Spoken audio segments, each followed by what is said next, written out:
How you doing, wrestling fans, and welcome to another edition of John Arezzi's Pro Wrestling Spotlight podcast, the only wrestling podcast that brings you back 30 years with vintage audio featuring some of the biggest names of that time.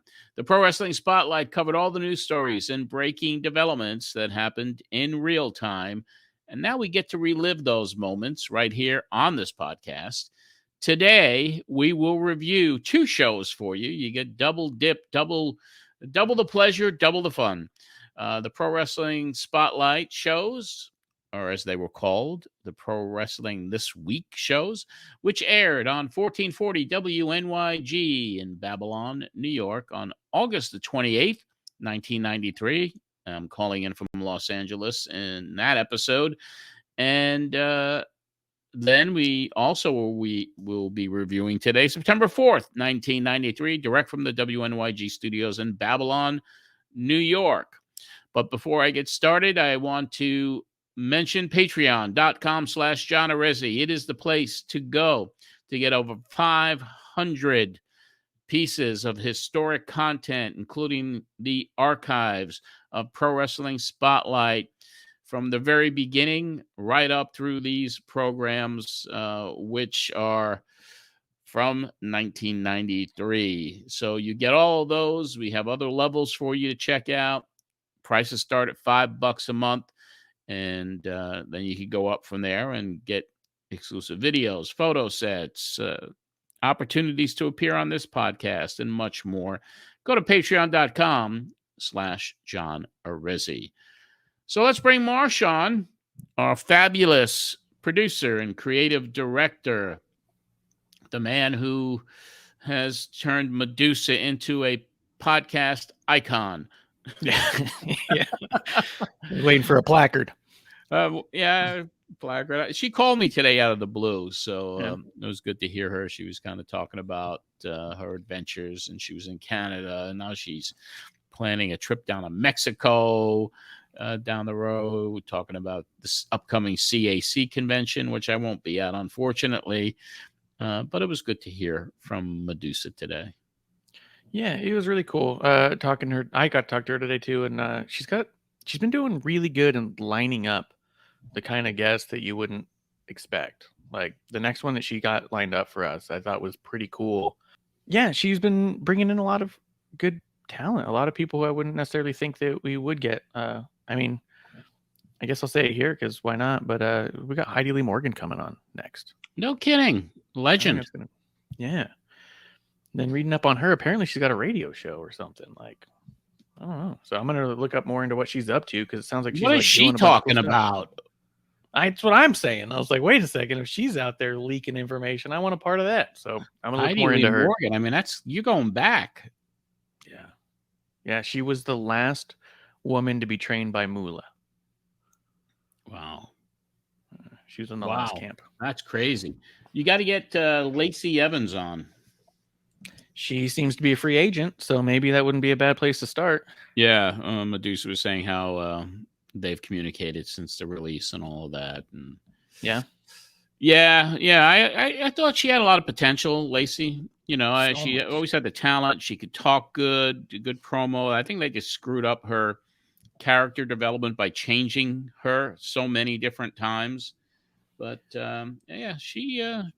she'll land somewhere. Yeah, I wonder what she'll do next because I don't think that she needs wrestling. I don't think so either. Yeah. I think she's got a lot of potential to do a number of things.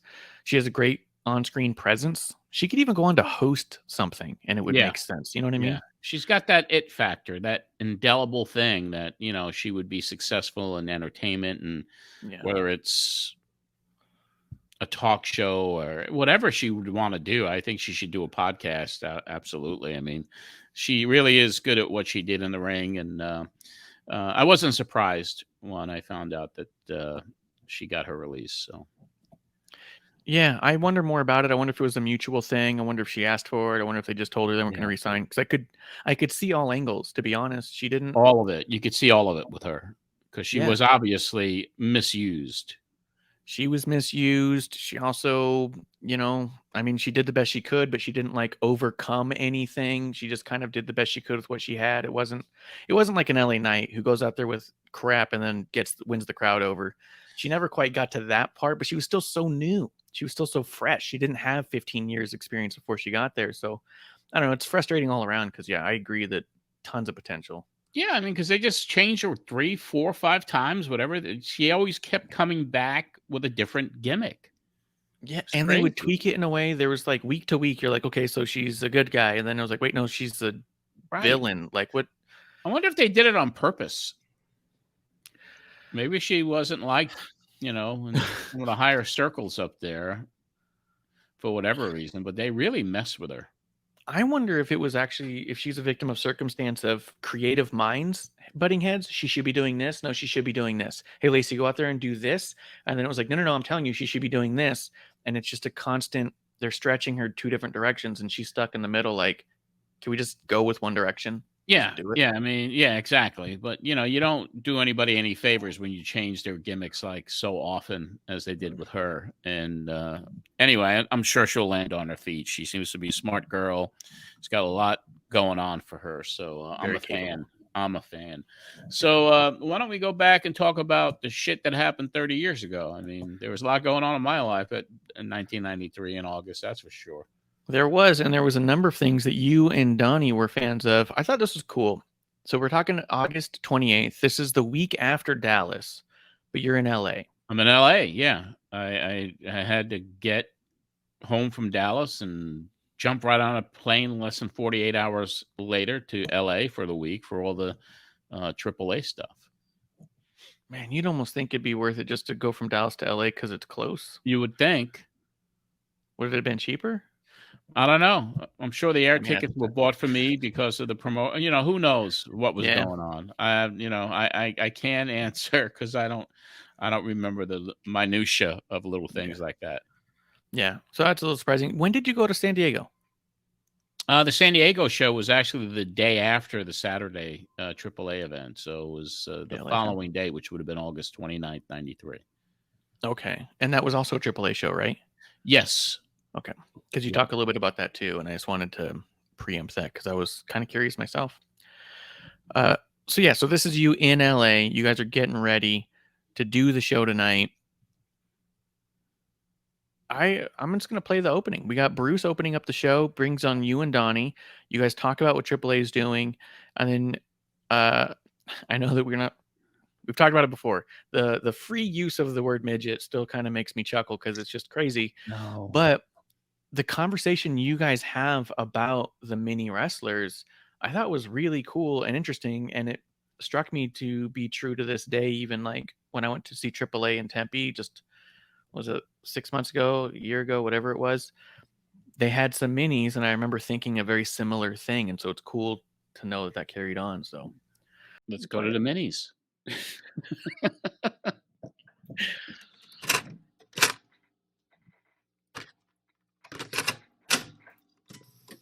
All right, good morning, wrestling fans. And once again, Bruce Jacobs sitting in the studios at WNYG, filling in for John Arezzi, only partially. John is in Los Angeles, and he will be joining us in just a moment. And, of course, our ace reporter, Don Laible, as today we cover the entire United States. We go 1,000 miles north and bring in Don Laible, and 3,000 miles west and bring in John Arezzi, and both are on the line with us right now. And, gentlemen, how are you this morning? Hello? Okay. Me. There we go. So, gentlemen, how are you? Thank you very much, everyone at WNYG, for allowing me to pay $18 a minute to talk to everyone. Good morning, everybody. Donnie, are you there? Yes, I am, John. How you doing? It's like 7 in the morning over I here know. in California. Listen to you. I just want to say hello to all the fans out there listening on this glorious Saturday morning. What's the weather and temperature like there in L.A.? Well, right now it's about 65 degrees outside. It's 7 in the morning. It'll probably go up to about 85 or 90 today. But the action certainly will be hot tonight at the L.A. Sports Arena when we promote this tremendous show in conjunction with the, what do they call it, AAA. They call it La Triple-A over here. Pretty funny stuff, I tell you, just dealing with all the personalities from the AAA wrestling group, this is an exciting time for the Mexican population here in Los Angeles. The show is just going to be a tremendous success. John, when was the last time, if ever, the LA Sports Arena held a Lucha Libre type show? To my knowledge, they have not ever held a Lucha Libre show there before. Matter of fact, when the card was being pitched to the Sports Arena, which is the place the WWF runs or ran here in Los Angeles, the folks at the Coliseum did not think this type of show would work or go over. Tonight is the night, and the advance has rapidly approaching 7,000, which is unprecedented. The building holds about, if it's filled to capacity, about 18,000 or so, and predominantly these types of shows are heavy walk-ups, so the 7,000 advance figure is something that indicates to many of us that this could be a sellout tonight. Hey, John, I have a question for you, if you don't mind. Yeah. What's, besides the enthusiasm of the crowd, what's one big difference you've noticed between the AAA program and maybe some of the ones that we've been stuck with here in the United States over the past couple of years? Well, the AAA promotion is the hottest wrestling promotion in the world right now. Just some of the things they do. Of course, the performers are spectacular performers. The Mexicans that are working, and also a lot of Americans that have joined the AAA to work. But it's just a matter of just them acquiring the top talent in Mexico and becoming just a super hot promotion with some of the angles that they run, the storylines, and just the spectacular aerial maneuvers of some of the wrestlers. Bruce and John, I've heard people ask what is the difference between Mexican wrestling and whatnot. I think pride has a lot to do with it because, as both of you have spoken about before, and I had witnessed last week in Dallas for the first time live, the midgets were phenomenal. I think they were on par with anybody that could be categorized as having the best match on the show. And in the States, there's a big difference. You see some of the midgets here, it's basically comedy, always pinching one another, slapping one another. The two midgets that I saw on a show last week worked. These guys did moves that you'd see in Japan, you'd see in Mexico, and not by just so-called midgets or dwarfs. These guys can work. Yeah, not only that, it's that Antonio Pena, the president of the AAA, what he does with the midget characters is that he makes them miniature versions of some of the top big stars. For example, they have a wrestler here called Octagon tonight in a six-man tag in a midgets match, rather. They'll have Octagoncito, which is a smaller version of Octagon. Same thing with Mascarita Sagrada, who you saw last week, Don, who was the babyface midget who really won over with the crowd. But tonight, as a second coming into the ring for the main event, they're debuting a character called Micro Conan. So that should be pretty interesting. Interesting stuff is right. Yeah, I mean, I remember in the Attitude Era when they started bringing in like Mini Vader and Mini Mankind and Mini Goldust. I remember thinking it was cool and funny, but to think that it was really preceded in AAA with them doing a very similar thing is really kind of cool. And the idea that they're used not in a traditionally comedic way, not in the slapsticky way. No, I mean, it was just their aerial maneuvers, the work that they did, the spectacular acrobatic moves.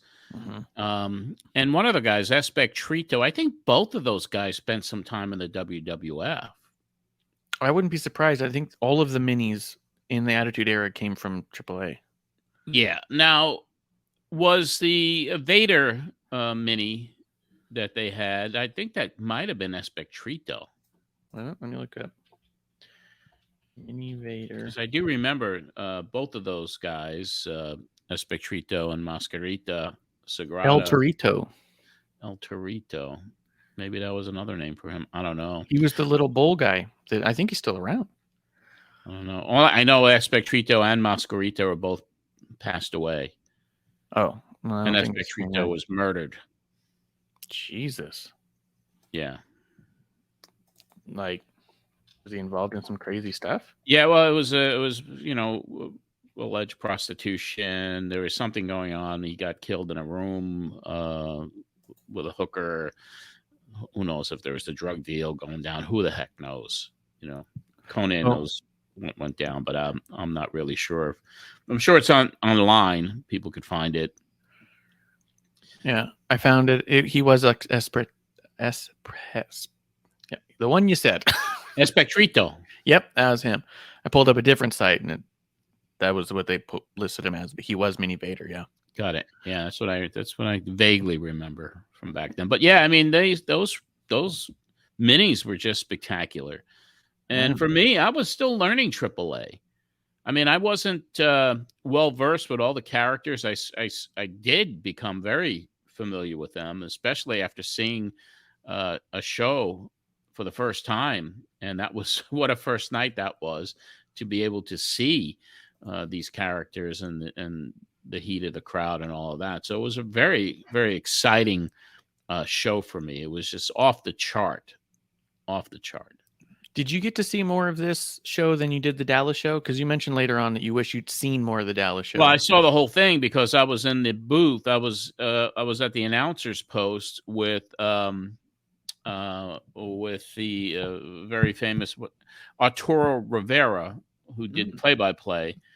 And what they wanted to do is to have kind of an American voice as almost like color commentator. So I did that the entire show. I was up with Arturo watching it the entire show. That's cool. So you definitely saw more.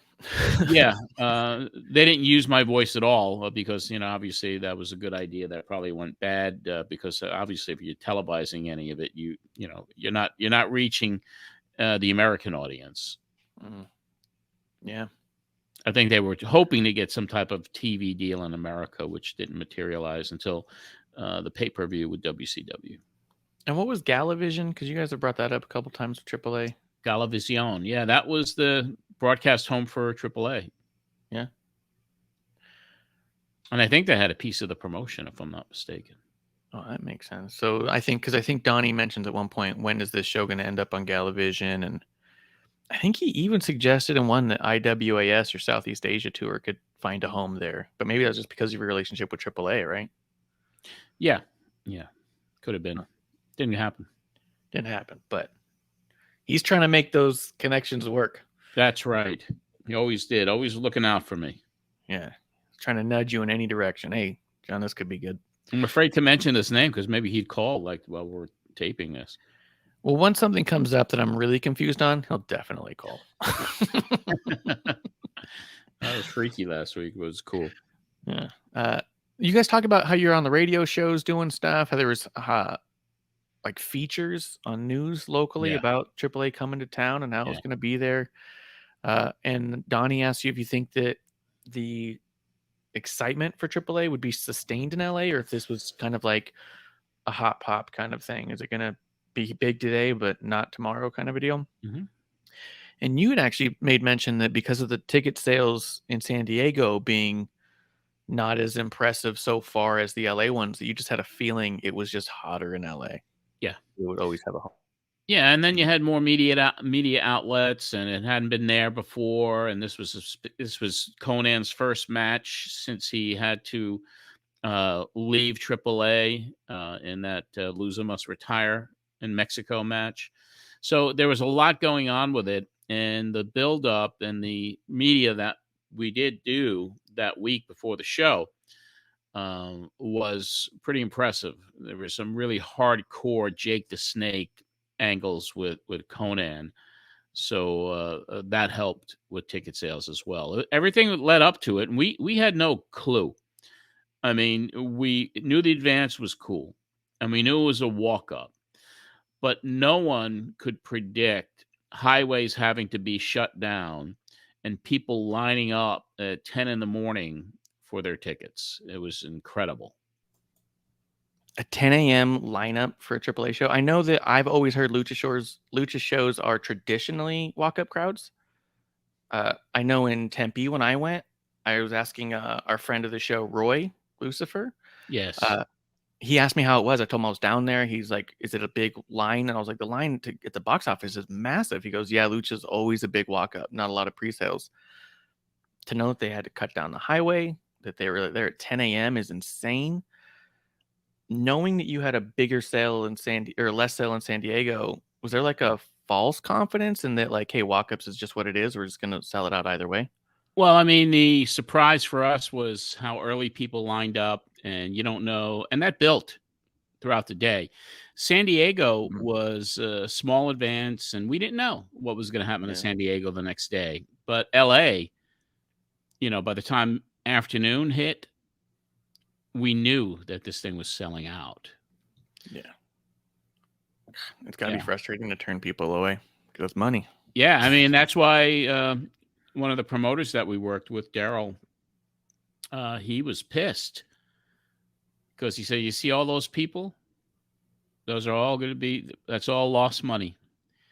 So he was not happy that we were turning away 8,000 people that night. I guess he wished maybe we would have went to the Coliseum and done it there, which we could have fit massive amount of people there. But it was what it was, and we were very everyone just kind of was very excited when we saw those lines, and they just kept growing, and the massive traffic jams, and the people who were lucky enough to be in there certainly witnessed one of the most exciting shows in the United States that year. The match leading up to this, wasn't it that Conan could no longer wrestle in Mexico? Yeah, it was due to interference by Jake. It was in Mexico City that Scholar attended. This was Conan's revenge?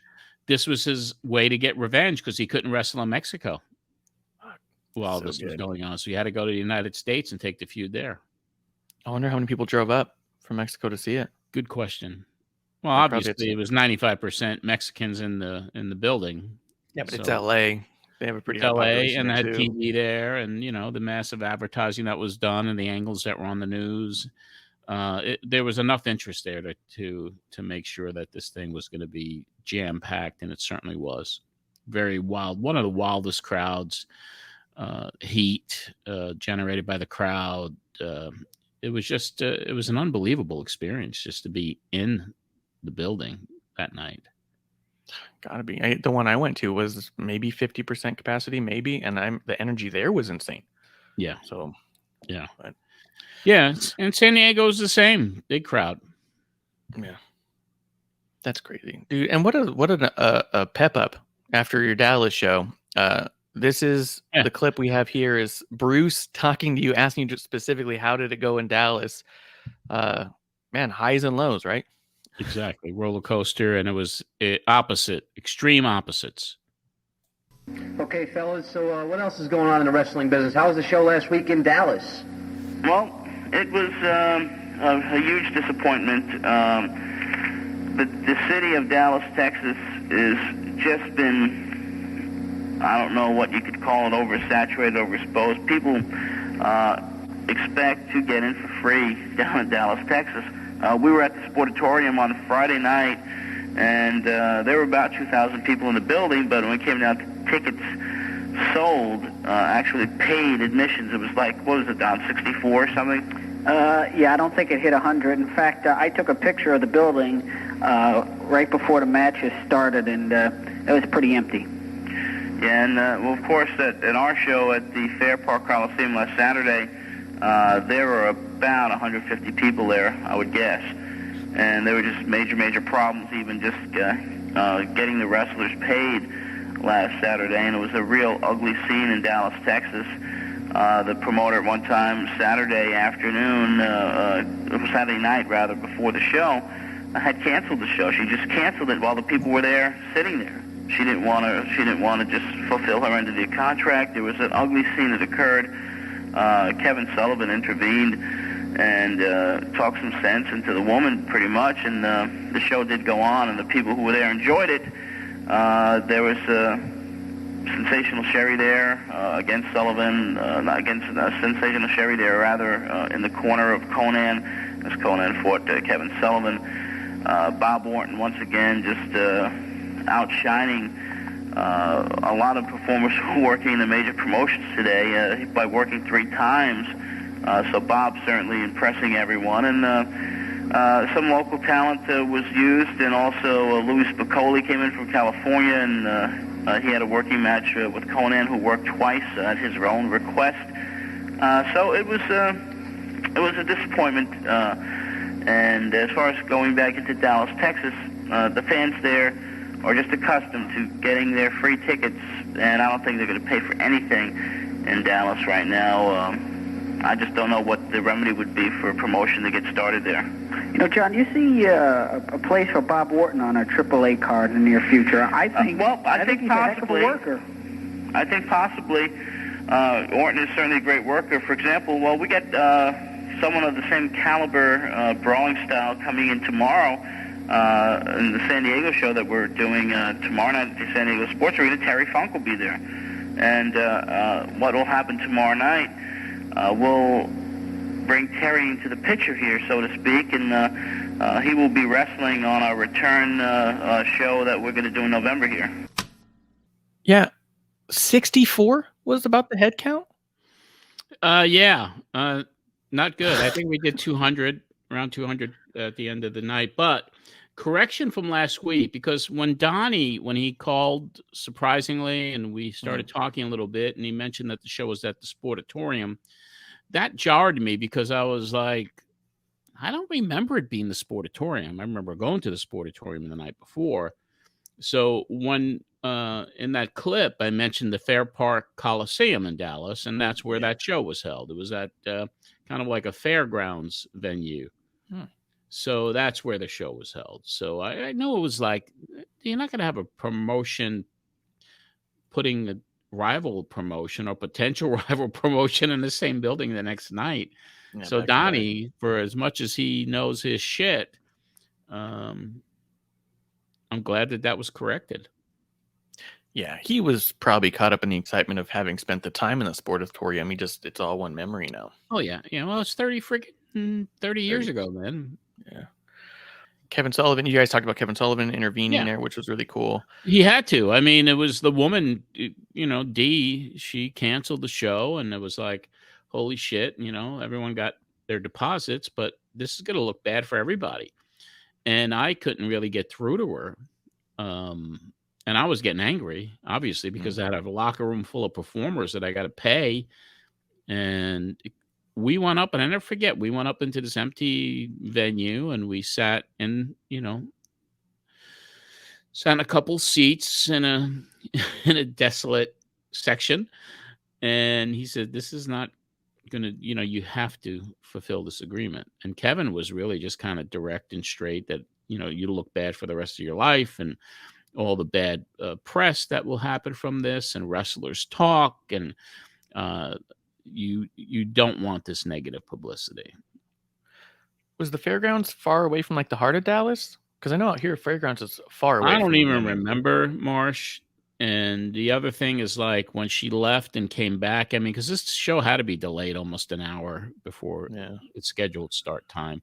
And when she came back with Cash, I mean, it was just, I was just happy that we're able to do it and get the hell out of there. And it was an embarrassment, and it was a huge disappointment, and it was a huge debacle. But the performers were good. We had a good card. When you bring Sherry Martel in to be in Conan's corner, and you have Fallen Angel, a woman on the other side. And then it was just kind of cool. You had the Mexican Minis, you had Orton and Valentine and Powers of Pain and Jake, of course. So it was a good lineup. Let's put it that way. Yeah. I was just wondering, in terms of people not showing up, I know if I've got a show that's 45 minutes away from my house anyways, it's a lot more of a conversation, especially if there's a 10-minute drive that gives me a free show the night before. It's just, everything was against you. It was a dead town. Yeah. Hindsight being 2020, she should have never reached out to the agent and purchased it. Yeah. I mean, you even said at one point that you guys were there days in advance and doing all the radio shows. Everything you did for the LA show, you did for the Dallas show. Like, you didn't treat them differently. So, like, you couldn't have done anything more. You got to promote. I mean, but Yeah. it was sad. I mean, I'm sure there's some fans who might even be listening to this that were there. That'd be cool. That'd be cool if anybody was Let like, us it was know. great. I got to meet everybody. So we get into the news a little bit. This is right before the capsule, though. But the big thing that was going on was Vince McMahon showed up in Memphis as a heel. Yeah. I guess he was having meetings with Jarrett, because he was going to be, looks like his indictment was pending and who knows what was going on. But him showing up for the first time ever really as a heel, that was unprecedented. That was the very first time. He was a heel and he was like managing Brett, wasn't it? Yeah, it was crazy. Insane. Yeah. I don't know. He just wanted to do it. But you have theories on it in this clip right here. I do. Well, let's hear them theories. Let's see if they changed over the years. Switching gears just a little bit, speaking to you earlier this week, you had some very interesting information what went on in Memphis this past Monday with Lex Luger and Yokozuna having their match down there. Want to fill us in a little bit on what you know? Well, I've heard reports from Dave Meltzer. I have not seen it, but from all indications they did a major angle in Memphis, Tennessee last Monday, which featured none other than Vince McMahon getting into the ring as a heel, pretty much. Now, this is so absurd, it's a little scary, but it also is something that I think all the wrestling fans out there would pay to see. They did an interview with McMahon in the ring, where McMahon was really putting down the city of Memphis and saying how great New York was and how Memphis was probably the worst place in the world to live on earth. And Jerry Lawler, who is a babyface down there, and this is so bizarre, came into the ring, and there was a little bit of an argument and a confrontation. I understand Pat Patterson came into the ring and held Lawler while McMahon decked him, which is leading to some type of wrestling match that I think Vince is participating in tomorrow night. So it's been a strange week. Now that's unbelievable, that stuff. Now that's something you want to get the people with the camcorders. Hell yeah!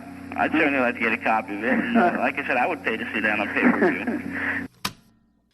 Yeah, that was very odd, that happening, Yeah. But theory-wise, I just couldn't believe he was doing it because that was not his MO. But obviously, it was embedded deep in his heart that he'd like to perform, and look what he became later on in the Attitude Era. I mean, he was quite the worker. Turns out a lot of people were willing to pay to see him as a heel. Absolutely, it was what an angle. I mean, I'll never forget going to the Garden when he took his first bump, when he got that first stunner from Stone Cold at Madison Square Garden the night Mick Foley had come out as Cactus Jack for the first time as well. What an explosive, electric night at the Garden. And I just couldn't believe that, but those were the rumors that he was going to get physical. And he did with Stone Cold. And that was quite the stunner and quite the reaction of McMahon. He just started convulsing on the mat, so he was always good when he was in that in-ring situation. So, but you go back, it's almost like a dress rehearsal for him to get in that ring. Yeah. But it was exciting. It was exciting. And it was something unusual.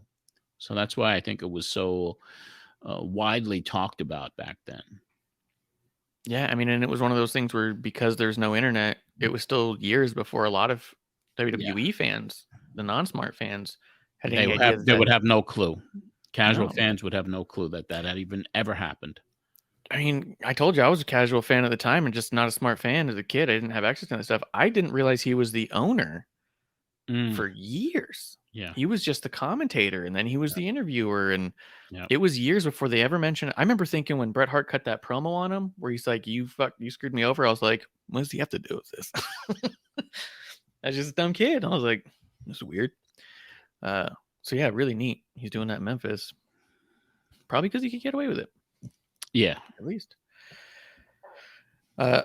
You talk about SummerSlam weekend, how it's a bit strange because it's usually your Weekend of Champions weekend. Yes. They're going to make an announcement about when that's coming up next week on the show that we actually cover later after this. But it was a weird feeling for you. Yeah, it was, because it was, 1990, 1991, 1992. Those 3 years were all SummerSlam weekends when I held the convention. So this was a little different. It felt strange, but I was still doing something in the business, which was the most successful night that I ever was involved with in pro wrestling was that night. It's kind of crazy too, because I talk about it with indie shows that happen in my town. A lot of them will put it up at the same exact time as a WWE pay-per-view. Mm-hmm. I'm like, what are you doing? A bunch of your fans are going to be at home watching this, right? But you were definitely doing something that was just a different fan base. So you're able to get away with it in a way. Yeah, and that first show, 1990, SummerSlam was in Philly, so I did the buses there. The second convention, the show was actually before the night before the convention started, and it was at Madison Square Garden, so that was SummerSlam. And then in 92, I don't recall where SummerSlam was. Maybe it was in Jersey. I don't even know. But anyway, it was that was kind of the tradition, and this was the year that we broke the tradition, and this was also the year it was the last convention. That was the end of it after 93. And hooking your wagon to the big pay-per-view like that, that's very StarCast. That's exactly what StarCast started out as and became. I was first. Yeah. It's funny. The first time I met Conrad was actually at WrestleCon in New York, and introduced myself. And he was just kind of the first conversation I had with him. He goes, everyone when I first got in said, I'm the new John Arezzi. That's cool. So he obviously knew about my legacy and my history, because a lot of people mentioned that his concept and his shows and what he was trying to do was kind of reminiscent of what I did so many years earlier. But he has, of course, taken it to a whole new level with everything that StarCast is just incredible. It was cool. What a great concept. At one of the StarCasts I went to, I got to share a cigar with Cody Rhodes. No kidding. He had his own cigar brand, American Rebel, and you got to pick one and go in, and you're having a cigar and there's a line. And you got to spend a couple minutes and puff with him and just talk to him for a couple minutes. He was just kind of standing there. It was really cool. Was he smoking with everybody? Yeah. He was sat in one spot, so we kind of took our turns to spend a couple minutes with him while he's smoking his cigar. It's almost like meeting Santa Claus, isn't it? Yeah. Where you wait online and you get a chance to sit on Santa's lap and get a candy cane. In this case, you're getting a freaking cigar, hanging out with the American Nightmare. The adult Santa Claus, American Nightmare, Cody Rhodes. That's a great story. It was fun. It was a great time. Lex Express. Yes. You mentioned in here that you saw it. That I saw what? The bus. Oh, yeah, in L.A. It was parked. I'm like, what the hell is this bus doing here? Yeah, you were not happy to see it. Yeah, the show was not in L.A., SummerSlam. No. Why was the Lex Express there? He was doing his tour. You guys were talking about it. I think you talked about it in the capsule some. There is a huge push for Lex right now, and they're trying to get everyone behind him. They're taking him town to town to just meet everybody, so that way when he's supposed to win, it's a big deal. Yeah, that rattled a few feathers. Did you get on the bus? Did you meet Lex? No. I had other things on my mind that day. That's awesome. Did you see Lex over there? You just saw the bus that kept walking? Just the bus. Yeah. That's funny. He was apparently on it. We do have, though, Donnie Laible's capsule. Yes, the news. We need the news from Donnie. Yeah, let's see what all was happening at the time 30 years ago. Well, like we said earlier, of course, the big news on a national basis this Monday in Auburn Hills, Michigan, the WWF presents their annual SummerSlam pay-per-view. Headlining the bill, Lex Luger challenges for the company's championship, now held by Yokozuna. Barring a heart attack, a stroke, or natural disaster, as we said, the strap goes to Luger. And also look for Jim Cornette to appear on Regis and Kathy Lee Live this Monday morning to give a last-minute hype to the show. And you may want to set your VCRs now. That ought to be pretty good. A footnote to World Championship Wrestling's Clash presented 10 days ago. 8,900 people were in Daytona Beach, Florida's Ocean Center to witness the lineup, but only 2,400 were paying customers.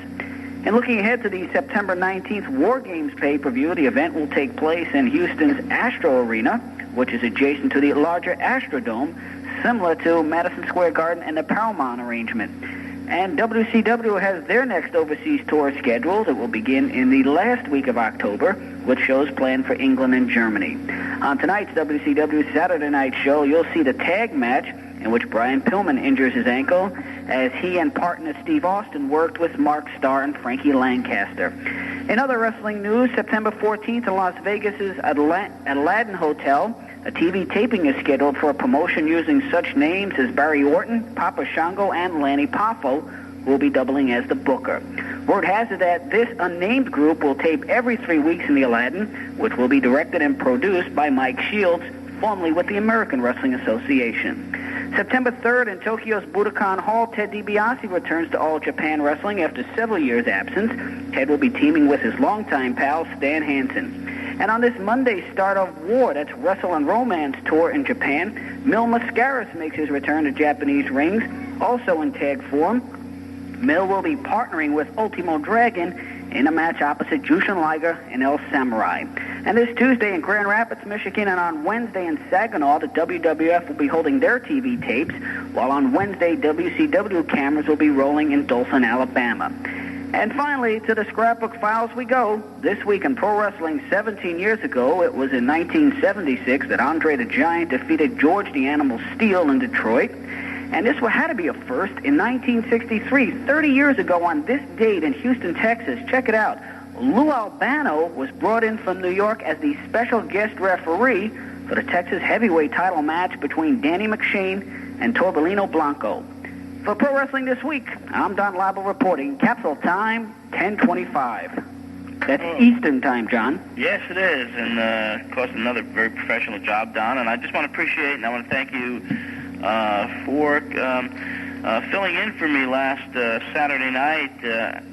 I was supposed to get involved in that main angle in the ring between interviewing Sensational Sherry while Fallen Angel came out with Kevin Sullivan and a brawl ensued.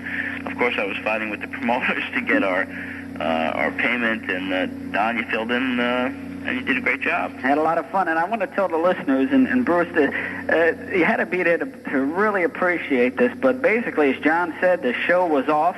Announcement was made in the dressing room that there would be no show. Yet, John and Kevin Sullivan, they ought to be negotiators for the UN out in Egypt, in Jerusalem, everywhere. These guys took a total no for an answer for a show and turned it around. And the people that were there that did pay, regardless of how many there were, they enjoyed the card. Yeah, they were real enthusiastic. I wish I had an opportunity to see most of the show, but it was just... it was sad, it was a very sad thing just to see a big building like that with nobody in it. And, as far as wrestling in Dallas goes, I have to say it's a rest in peace situation for now. Indeed. No more Dallas. I think Kevin scared the bejesus out of her. I think maybe she was afraid of the devil. Did he have his paint on? He should have. He's all, got the little, was it that cloak over there? And he's like, look. Nancy's eyes were rolling in the back of her head, and she started to hiss. It's crazy. It's insane. What a weird... You should write a book. Yeah, I should. It's out. Matt Memories. Available at Amazon.com and wherever you buy your books. It's so funny because I bank here in, my town where I live, and about 3 weeks ago, the bank manager knew me and knew kind of a little bit about my wrestling background, but he hired a new person to work there, and this guy knew who I was. And when I came in, the guy was like, he was all over me and wrestling questions. And then I went into the bank yesterday, and he had bought my book at Barnes and Noble, so that was kind of cool. He listens to wrestling, and he was listens to podcasts and is a big fan. And he was like, "Are you going to the show tonight?" And I was like, what show? He goes, well, AEW is at Bridgestone Arena in Nashville. And I had no clue. I didn't know I had no clue because I haven't watched it. Yeah. I have turned down a couple tickets to AEW, and I have friends every now and again reach out and they'll be like, hey, are you going to be at it? And I'm like, be at what? And they tell me, and I was like, oh, yeah, I don't keep up as much. Like, there's certain friends it's right I in would my go backyard. with. I mean, I looked at, I watched the TV, just to kind of see how they did crowd wise. And they had nobody there. I mean, the ringside section was good. And then the first level, and it's 4 levels, the building. The first level looked like it was marginally filled. And they had cut the building in half anyway. But the 3rd and 4th levels were totally blocked off. I mean, they were just kind of. Yeah. So, I mean, I'd probably estimate that they did maybe 3,000 people there, 4,000 people. So, from a promoter standpoint, because I have no idea, is it better to just get a smaller location, or it would be less costly? Right? It's expensive to get the big arenas, isn't it? Well, absolutely. So, I mean, I don't get it, man. I don't know. I mean, the last time they were here, they were at the Municipal Auditorium, and they didn't sell that out, and that was only a 5,000 seater. And I went to that show, and enjoyed it.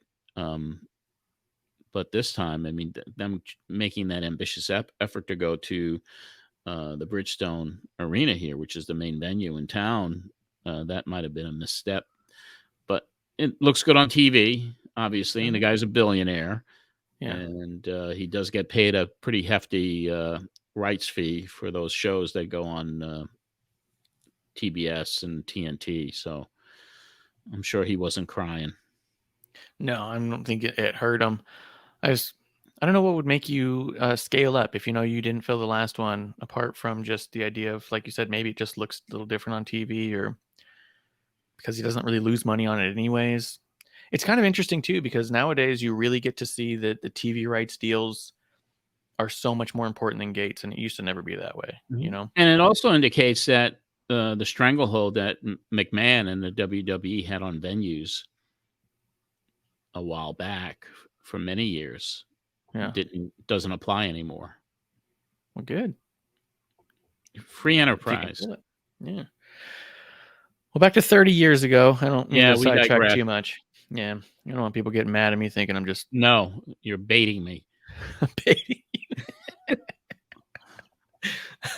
Well, you all did was say something about I should write a book, and then I went to this whole diatribe about a lot of things that didn't even pertain to this podcast. So we apologize to anyone out there, and especially to you patrons who spend that $5 a month for our archives and get the show early. We love you all. Cool. We love you all. I think it's really cool when you get to meet somebody who's like passionately interested in what you've done and what you did and what you're doing. Like, it's just cool. That freaks me out to this day. Like in unexpected situations when people like know who I am, and the rest but the hardcore wrestling fans, it's different. But when you meet somebody in the general public that knows who you are, that's kind of a little freaky.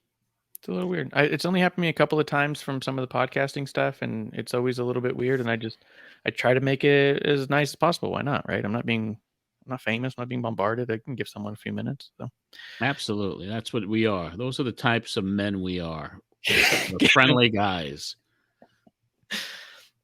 Let's see. So you were surprised in Dallas that it didn't do better just because you were there doing interviews with Sherry, but you heard from some people locally that the Von Erichs tragedies actually burnt a number of people out of going back, that they just felt like almost a dark looming air about being around wrestling. They were so passionate involved during that. I think the Von Erichs had a lot to do with the loss of interest there, and it was just like I said before, a depressed wrestling market, but it was an embarrassing low number of people who showed up. I just thought it was an interesting thing. We hadn't talked about that yet, the Von Erichs and their potential impact on the business, both positively and then alternatively, unfortunately, negatively in that regard. But they were that beloved, man. That's just kind of cool. They were rock stars there. And you also complained again, they're conditioned to not pay for shows. we'll talk about it more as it comes up, but you do drop that you have World Gym of Babylon starting to sponsor WEVD when you're back. I'm gonna want some stories about that when we get to WEVD, because I have a feeling there's something to that, because I think you only said it's going to be for like 6-7 weeks or something. Yeah. Is that in the next show? Yeah. All right, Yeah, let's we'll wait get to till it. then. Yeah. Bruce asks you if you went to the parking lot where Vince Coleman's career came to an end.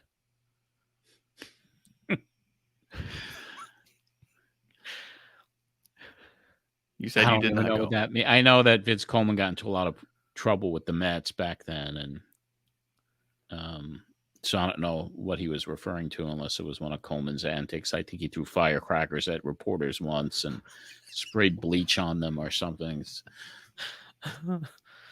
the best team money could buy So back funny. then. That sucked, and now we're back, here 30 years later, and the same thing happened to the Mets this year. They threw Minus firecrackers. the bleach and the firecrackers. Well, see, that's progress, John. You can't expect It too much is. too fast. Yeah. You said you did not go, but you were a little disappointed that you just had found out there was a Dodgers game there, and you would have liked to have known. You would have gone to check out the stadium. Yes, I certainly makes would have. Yeah, I mean, that's a beautiful ballpark. I've been there after the fact. I went to many Mets Dodgers games there. Cool. I was going to ask if you ever made it, so it's good to know. It was afterwards, and like when I was working in the music business, and I'd go out to LA, and then I took some separate trips there just to go see the Mets and Dodgers when I was in the music business, and they as an executive and doing quite well financially at the time. Did you have friends in LA? Yeah, I did actually. We had an office there. Okay. Yeah, so I go to the it was owned by Scripps Networks at the time, and we had a whole sales team out there. So yeah, friends in LA.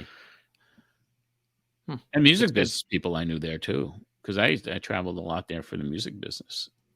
Which makes sense. I was just trying to figure out, why would you go to LA to see the Mets if you lived in Nashville at the time? Well, I mean, what I did too, I mean, with a group of friends, there's another one of the trips we went with my accountant who lives in New York, and a bunch of guys that used to go to a road trip every year in a different city to see the Mets, because we're all diehard Met fans. So we went to Houston, we went to Pittsburgh, went to Atlanta, went to LA. They even went to Montreal once, which I didn't go to. So anyway, yeah, it's like I travel around. I mean, I did a lot of traveling around to see the Mets back in the 2000s.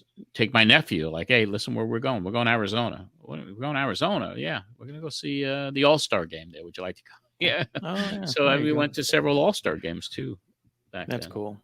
And I've always appreciated that about baseball fandom more than most. You guys love baseball more than your team, even at the end of the day. So every baseball fanatic I've ever known has the desire to see every stadium. Mm-hmm. No football fan I've ever known wants to see every stadium. You know what I mean? Yeah, like, it's such a cool. I've gone to quite a few of them. I mean, there's still some stadiums that I haven't seen a game at. I haven't been to a game in San Diego. I haven't seen a game in San Francisco. But most of the other stadiums I was at. I've never been to a game at Petco either. Let's go to a game this year. Yeah, I mean, it's a beautiful park. Or next year, I guess. Season's Season's over for both of them. I'm already looking at the calendar next year, because the Mets are playing up in Toronto, and I'm definitely going to go to that. That's cool. We'll find a Mets-Padres game in San Diego next year, and we'll go. Done deal. Let's see. Getting to the callers, you did have a lot of callers on this one. I pulled one clip from the callers before we get to the second show, because that was also kind of caller heavy. And you guys were kind of talking about a lot of the same stuff. It was just kind of interesting. But your first caller was Eric Ben. Eric Ben. And I couldn't believe this. He's always been a favorite, and I feel like he came across a little sideways in this one. Yes, he did. Let's talk to some of the listeners out there, and let's go ahead and do it. All right, well, we'll go to our first caller, and that will be Eric from Brooklyn picking us up today. And let's see if we can punch up Eric. Eric, are you on with us? Yeah, John? Eric, how you doing, man? I still owe you a Ric Flair plaque. Yup. I have a question, John. Would you call the IWA as a financial failure about to happen or a financial success? The IWA. The one you're operating. IWC is the name of the company which I'm a partner of. No, John, he's referring to the IWAS, the tour overseas. Oh, International Wrestling All-Stars. Yes. Was that a financial success first go-around as far as our first tour? Mm-hmm. Yes, it was. And how about I know the one in Texas was a financial flop. Yeah, it really even was. Meltzer said it was going to happen in the Observer a week or two ago. Yes, for sure. I have a question. What's the chance of getting videotapes of that stuff? Well, we filmed everything over in Singapore and Manila, and we're in the process, at least in, I think, mid-September, we'll be assembling some tapes to try to shop, and there will be either a videotape on the market by Weekend of Champions, or we'll have a TV situation happening, which we hope to do. One or the other. As far as this particular show tonight, this will be filmed by the Televisa crew, and it'll be available. I believe they will show it on television, actually.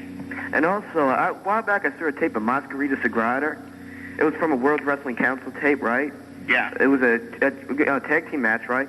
And this guy, Masquerita Sagrada, he's like one of the best Mexican, midget wrestlers I ever saw. His moves were almost equivalent to like Jushin Liger in a way. Yeah, these guys are phenomenal. And even his costume looks almost like Jushin Liger's in a way. Yes. Just like Masquerita is just one of a fabulous wrestler, and him and Espectrito overseas, and even in Dallas last week, they just steal the show every time they perform. They're not like the typical midget wrestlers here in the States. They do aerial moves. It's all moves. comedy. These guys are doing aerial moves and working, similar Japan, Mexican style, and it's just it's phenomenal. Tonight there's a big tag team match with 4 of the best midget wrestlers in the world, so. Mm-hmm. It's very exciting to see, and these guys will be at the convention in October as well. Oh, the midgets? Yeah, so the fans can get the chance to see these guys live. All right, also, also I found out that the Heavenly Body's going to be fighting Terry and Dory Funk up in Texas. Is that part of your card also? That is the first to my knowledge. Where was this going to take place? October 28th, Amarillo, Texas. Main event, Dory and Terry Funk versus Heavenly Bodies. I think the card's being promoted by Terry Funk. I'm not too sure about that. Well, it is actually, because Terry had talked to me about putting on a show. He said he was doing a late October deal, and that is a phenomenal main event. Mm-hmm. I didn't know the Heavenly Bodies still could work independent. Well, maybe we could preview that, if possible, in New York for the convention, because we're bringing in the Funk Brothers the week before. That's going to be great. That's going to be great to see Terry Funk. Yeah. But anyway, good luck up in L.A. Thank you, Eric. Bye. Take care, Eric. Bye. And John, I guess you can say that the IWAS tour was a success. Just the fact that we're thinking about putting on another one. Well, that is certainly in the game plan for November for Hong Kong, India, and Turkey. So we're trying to put that together and confirm all of that. Hopefully this week when I get back to New York, we can put that one together. Still waiting for it. Yeah, good luck with your failure, John. Your financial failure. What a crazy Well, that was question. an interesting call. It was all over the place. Obviously, it was 7 in the morning, 7:30 in the morning where I was. So I don't know whether I did the hot oil wrestling that night, or Saturday night of the show with the. So I might have been hungover. I was tired, and when Eric called in with that, with those questions, I was trying to. I knew what he was saying, but I didn't answer it completely and honestly. I was getting a little pissed. Obviously I just talked about what a failure it was. And then he brings up overseas, and that was a success. That was a huge success over there. And then, when I hear this stuff, like, I want to get these matches that we did overseas by the convention out to people. It's 30 years later, and I still haven't. They're still sitting on hard drives and master tapes in my storage. So that hasn't happened yet. And also the tours. We were in deep discussions. My agent was in deep discussions with promoters, and it just didn't happen. Those countries, too. I mean, if you look at it, I don't think I would have had a wonderful time in Turkey and India. Yeah. I loved how he was talking about the Mexican minis, how great they were. Yeah. It's so funny. He's like, Meltzer said it would be a failure. I'm like, oh, he did. Great. Well, Sure. whatever Dave says. It was accurate. These guys are reporters. They knew, Dallas is dead. Yeah. And I took a lot of heat because it was a paid show. Like I said, what am I supposed to do? Not do it? Not do what I'm supposed to do and put together a card? How to do it? Yeah. And I did. And I feel bad that it didn't work. 30 years later, I feel bad that it was empty. Yeah. But then he still wants to see it. He wants it on tape. Sure. Yeah. I'll send him one. Yeah. You owe one to Eric Ben. Yeah, I did have to send the camera crew away because I had hired a camera crew to shoot that show in Dallas. And you don't want to record it? Fuck no. You want to show like with 200 people scattered around a 15,000 seat fairgrounds coliseum? Guy with a camera going like this, like no, keep it in right. ring. Yeah. All right, everybody go sit on this side of the ring. Yeah, everyone we here, only first fill 2 up rows. rows. Yeah. But yeah, I mean, Eric was all over the place, but he liked you a lot, so it also made it kind of interesting, Well, what are you gonna do? I'm fine with Eric Ben. There's no long-term heat. There was no short-term heat. The next week he calls in, he's like, "Hey, it's Eric," and you're like, "Hey, Eric Ben." Like you're already happy to hear him again. Yeah. He told you about the Funks versus the Heavenly Bodies. Yeah. And you sound annoyed. You went, really? I did. I was having some discussions with Terry about doing some stuff. So I don't know if that was his retirement and then a change because I don't remember the Funks against the Heavenly Bodies back then. It might have happened, but was that around the time that he was doing that retirement show or was that later on? I thought that was later. Show that he promoted himself. Was that 95, 96 maybe? It was probably a few years later. I thought it was around then, yeah. Yeah, because they had Bret Hart in the main event. Yeah. And, and he was the champion. Yeah. Yeah. So, yeah. But, yeah. And Terry, I mean, that was kind of the other thing because we wanted to bring him into AAA. We were honoring him in San Diego. He was there. He was sitting with us. And I think, Terry and I and Arturo Rivera also were there sitting kind of doing some play-by-play with Terry. But I don't quite remember why he didn't get integrated into the program or the angles.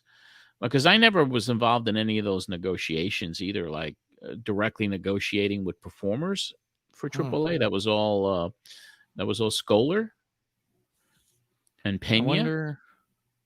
I wonder if you were trying to get him for something and he was just saying no, he doesn't do that, or his brothers doesn't. I don't know, but he loved the idea of AAA, and we wanted to integrate him into this platform. And it wasn't really till 1995 when I did that show in Chicago that he worked and created a riot when he hung Perro Aguayo.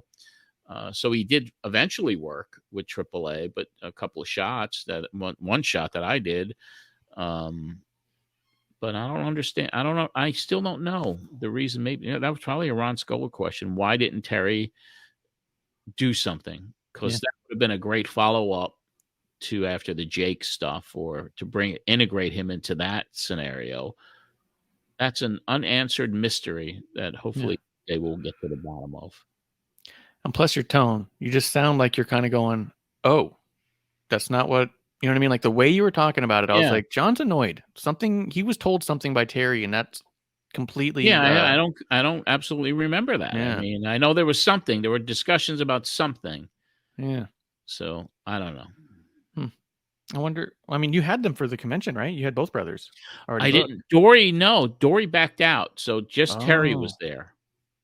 Maybe that's what you're annoyed at. Maybe Dory was telling you no, and then you hear that he's going to do that, and you're going, "Oh." Maybe that may I was in the middle of it because also I wanted to bring families together. I wanted Greg and Johnny Valentine together, and then Johnny couldn't make it because of his health.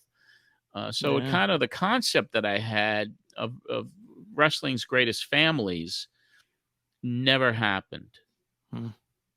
But it was spectacular as it was because of now if you look at it, that show had so many performers that became legends on that show as very young people. And you have the original Sheik and Sabu and Conan and Sullivan and Funk. And I mean, whatever. I mean, what are you going to do? It's the wrestling business. Things change.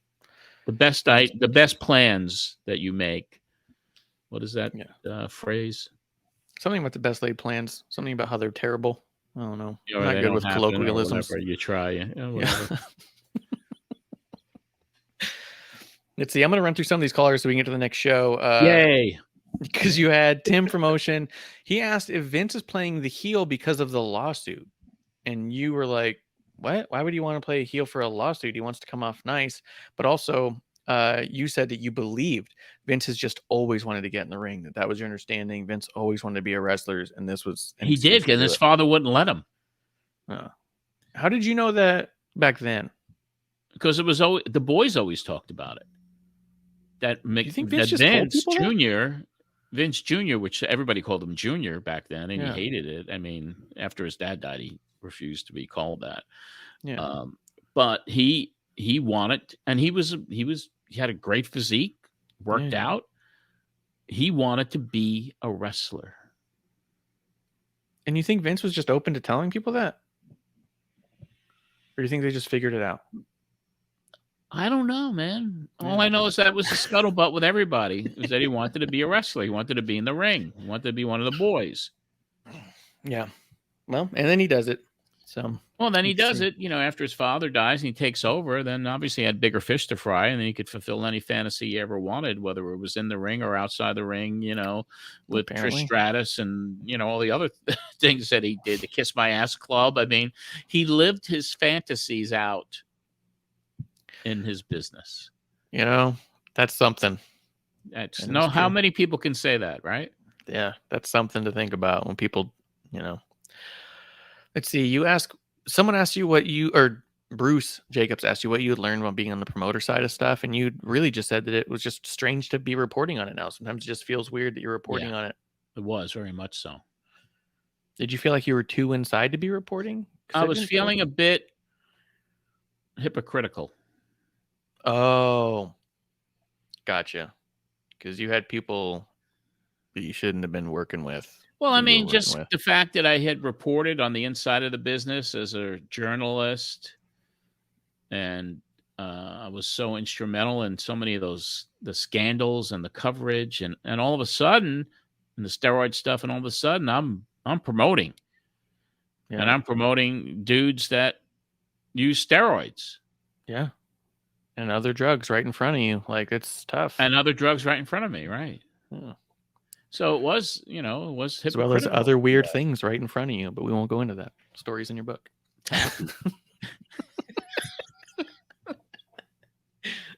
But I could definitely see how that starts to... Because I was trying to figure out what you meant. And you're starting to feel a little hypocritical because...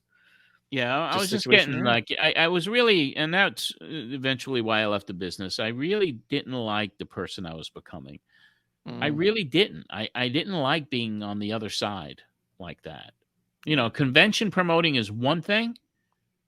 Show promoting is totally different. Yeah. Convention promoting is for the fans, and you're doing something, and you could talk about it. But when you get into the promotion end of it, I mean, IWAS, I'm not even going to talk about AAA because I put the parties together. I wasn't involved in the day-to-day. I was just kind of a guy that put the deal together, put all the parties together. And I wasn't actively involved in any of the creative or the promoting. I was just getting a piece for putting a deal together.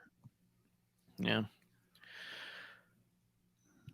Steve from Fresh Meadows mentions that WWF is starting a radio show. It's going to be hosted by Jim Ross. You're kind of like, good, let him. Anything that is nice for the fans. And give a shit no more. Yeah. Like, fuck it. He wants to help with the convention. You had several callers saying they wanted to help you with the convention, which is they'd get free autographs. They'd get pictures taken with everyone. They'd be right in the middle of it. And the listeners, the fans that they were kind of the same people every year that I used, and they all had a great time. I mean, it was like for those folks who volunteered and helped, I mean, that was kind of an experience of a lifetime for them. Yeah. I mean, that's how my friend Timmy and Richie Garcia, Timmy, who I do the Madison Square Garden podcast with, that's where those two guys met. They were volunteers. And that's where they got to meet the Sheik. And and actually start hanging out with him and picking him up at the airport. And they have these incredible Sheik stories that I do want to bring them on in October or September, when this convention stuff, when we start talking about it, so they can share some stories about the Sheik that are just incredible. And they met them as volunteers at my convention that year. That's awesome. You mentioned that Jake and DDP are going to need security because of how hated they are in Mexico. Mm-hmm.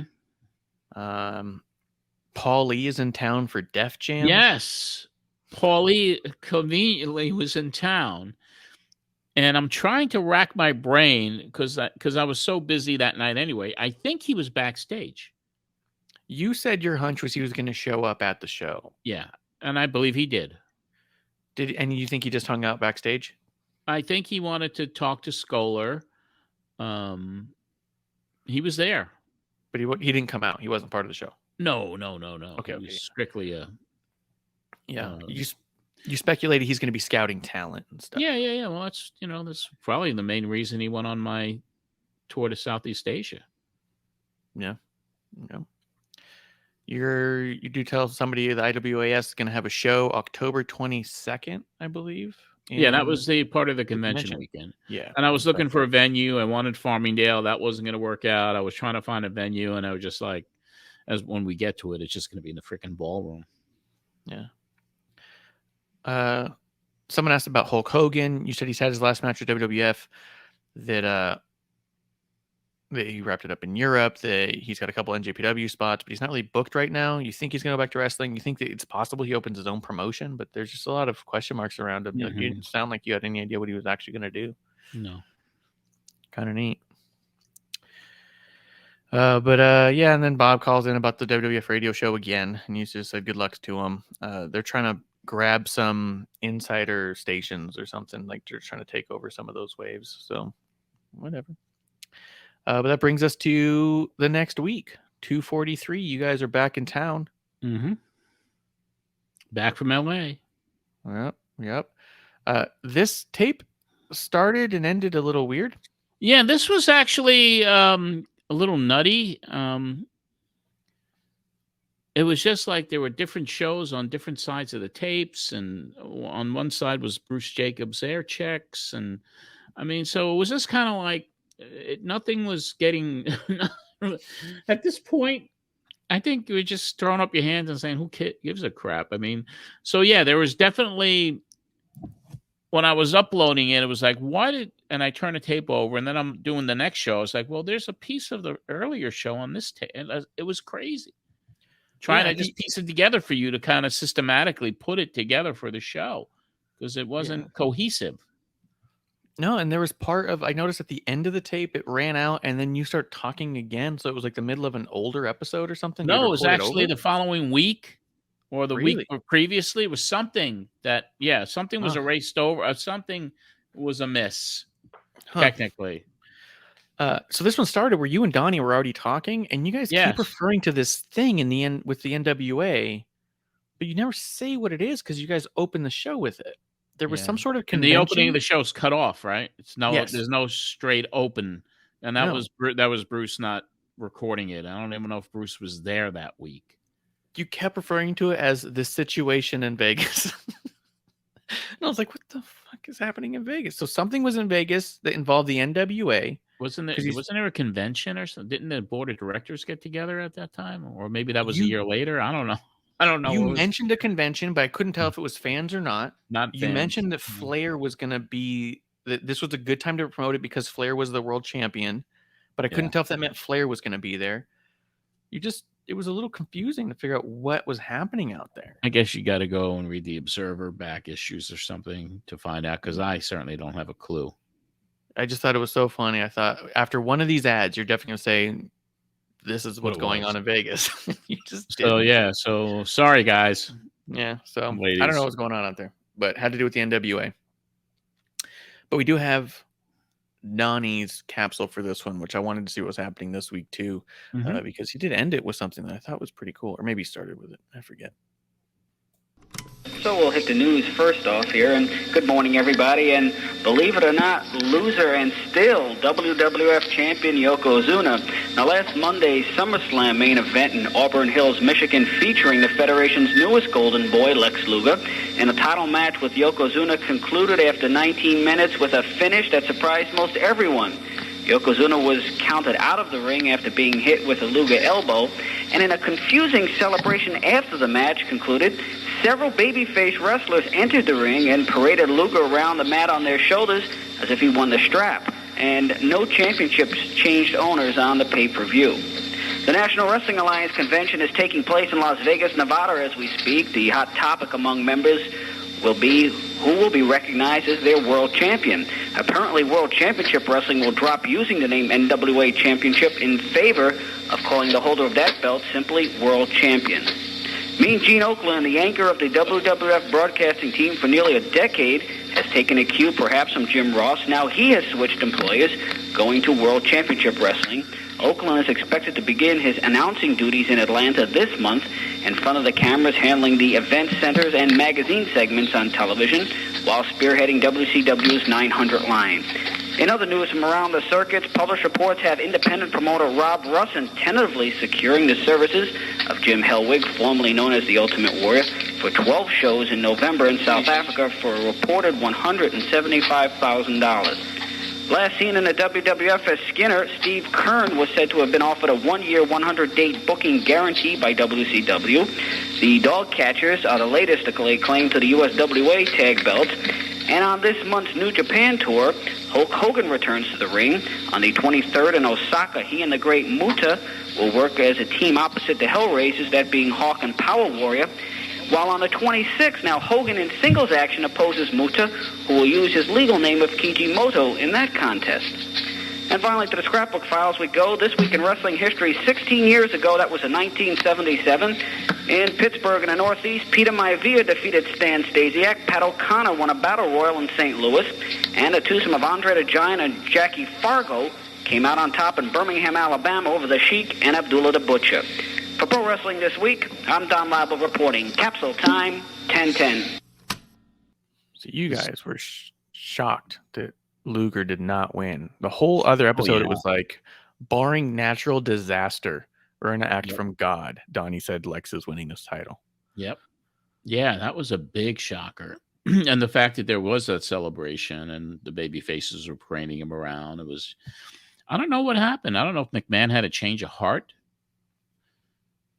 I think that it was if I remember correctly on the based off the Bruce episodes and stuff, I believe that they just didn't feel like it was clicking. It just wasn't happening. And it was just like kind of I don't think it was last second, but it was like close to last second. We can't do this. Can't pull the trigger on this guy. Yeah. And they were pushing him hard. They gave him everything you could. Everything. But Mean Gene left for WWF or left WWF for WCW. Yeah. That was huge when I was a kid. That was huge. It was huge reporting on it. He was that voice. Yeah. And Mean Gene, I guess, had always said that Vince told him to go get that money. That it was like he couldn't afford to pay him what WCW was willing to pay him. Yeah. And like let him out or early or did something to help him, like, get that money. So he always respected him for that. Like, yeah, that was big. Mean Gene was the voice. Let's see. SummerSlam, you guys said, was highly disappointing overall. You were surprised the 1-2-3 Kid lost to IRS. Mm-hmm. But Donnie said he could see him becoming the Intercontinental Champion soon. He did not. But you guys talked about the convention, your lineup for the convention, and then you talked about World Gym as your new sponsor again. You guys are coming back to EVD in just a couple weeks. I guess we'll find out. Yeah. I don't have any EVD shows on tape in my little, my upcoming shows. I don't see anything with EVD on it. September 11th. I mean, also it was a world. We were promoting World Gym, and we were promoting this big appearance at grand opening with Warlord and Barbarian.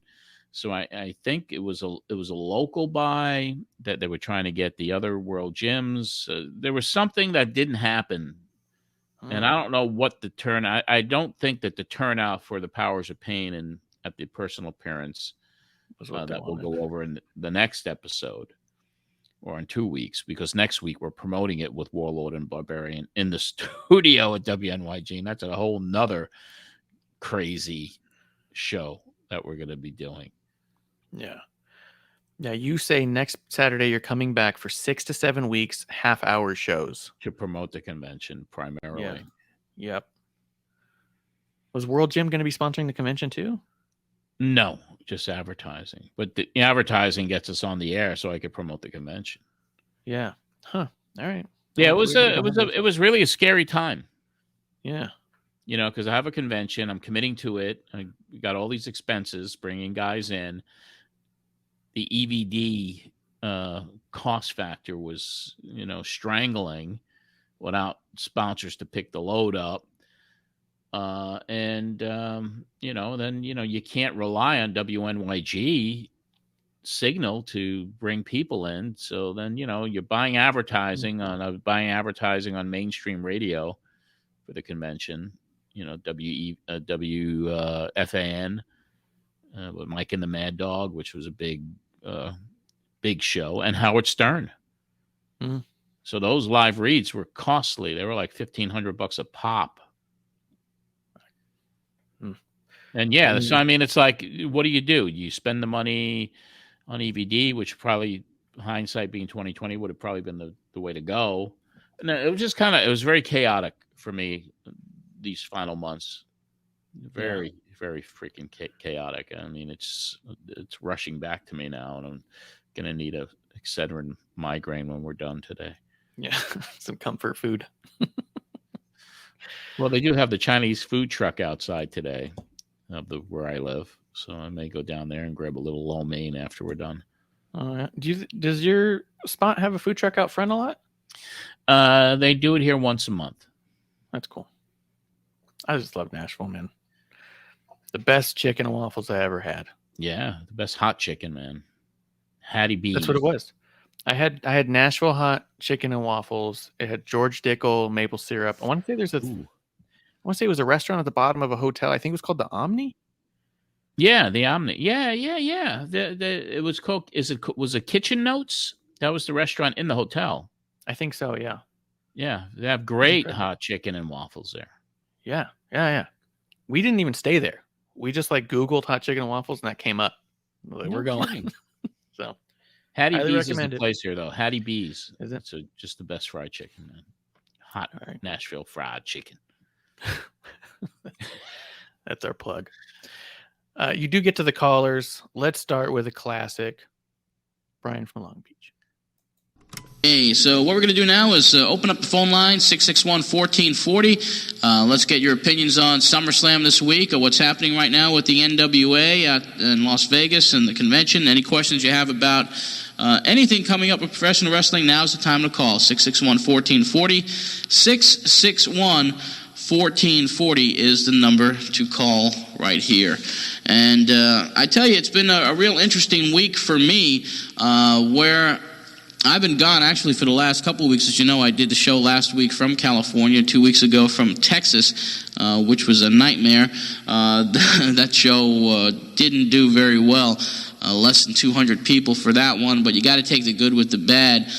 Fortunately, everybody was paid. That all the wrestlers got paid in Texas. Last week in California, a totally different story. It was just a complete sellout, and haven't seen a crowd that large, at least live and in person, for many, many years. We're going to go to the phone right now, and our producer, Bruce Jacobs, is not here today, but we'll be taking your calls nonetheless. Hi, how you doing? Who do we got on the air today? This is Brian from Long Beach. Hey, Brian, how are you? Welcome back. Thank you very much. I got a question about, I heard that Crush is leaving the WWF. Yeah, that's the scuttlebutt that I heard as well. Do you know why? I guess just a conflict of he just feels he's not getting pushed the way he thinks he should be. And now that Luger lost to Zuna, and now that he's supposed to be feuding with Ludwig Borga, who do you think is going to win the title? I still think that Luger's going to win the title. You know, Dave Meltzer in The Observer this week made some good, valid points about what they might possibly do to try to increase the interest in the Luger-Yokozuna feud, and that would be for Luger still having that one-match stipulation up until the point of the Royal Rumble, where he would win that match and then be forced to be given a title shot at next year's WrestleMania. That's just one scenario which I think could make sense. Okay, thanks a lot. Okay, take care, Brian. Brian, with those intuitive questions. And it's just a fan question. This wasn't an insider question. It was, what do you think's going on? It's because he was just as surprised as everyone else was. Yeah. That's fun. I like hearing him as a fan sometimes, you know? Yes, indeed. Let's see. Pat from Hicksville calls in. Congrats on LA and San Diego. You said San Diego did not do quite as well as LA, but you thought it still did well when you think that LA is going to be like a big home for AAA for quite some time. Mm-hmm. I don't know how much they did. That's what happened. Yeah. Very cool. A lot of them are asking about the convention. And so there's a few quick calls through here where they're just saying, can they help? Do you want help? Can they volunteer? And who's going to be there? You end up asking a few people who do they want to see. Pat says Bruno and Graham. Billy Graham, you said Jesse the Body would be good. You said you were going to write that one down. You thought that was a good one.